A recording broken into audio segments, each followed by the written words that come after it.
حضرت علی کرم اللہ وجہ کریم فرماتے ہیں کہ ایک شخص رسول صلی اللہ تعالی علیہ وسلم کے پاس آیا اور اس نے شکایت کی کہ میرے گھر میں اولاد پیدا نہیں ہوتی۔ رسول اللہ صلی اللہ تعالی علیہ وسلم نے اس کے لیے علاج تجویز فرمایا کہ تم انڈے کھایا کرو۔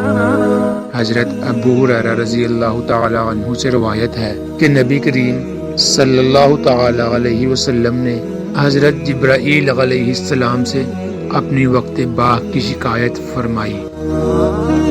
حضرت جبرائیل علیہ السلام نے ارشاد فرمایا کہ یا رسول اللہ صلی اللہ علیہ وسلم آپ ہرستہ تناول فرمایا کریں کیونکہ اس میں 40 مردوں کی طاقت ہے۔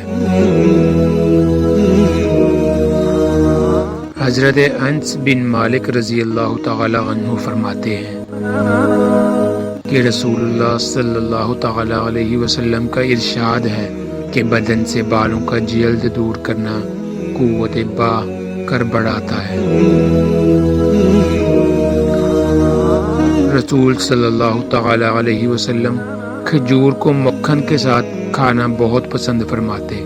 فائدہ علماء بیان فرماتے ہیں کہ اس کے کھانے سے قوت با زیادہ ہوتی ہے اور بدن بڑھتا ہے، آواز صاف ہوتی ہے۔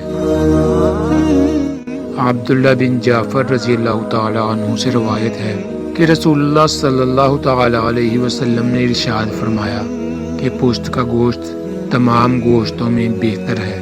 فائدہ علماء فرماتے ہیں کہ حکمت اس میں یہ ہے کہ اس گوشت میں قوت باہ زیادہ ہوتی ہے اور زور ہضم ہوتا ہے، سینے میں طاقت پیدا کرتا ہے اور کمر کے درد کے لیے فائدہ مند ہے۔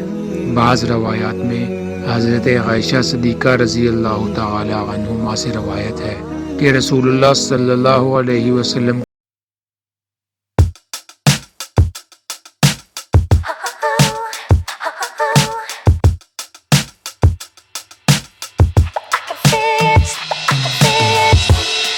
جمع ہوا دہی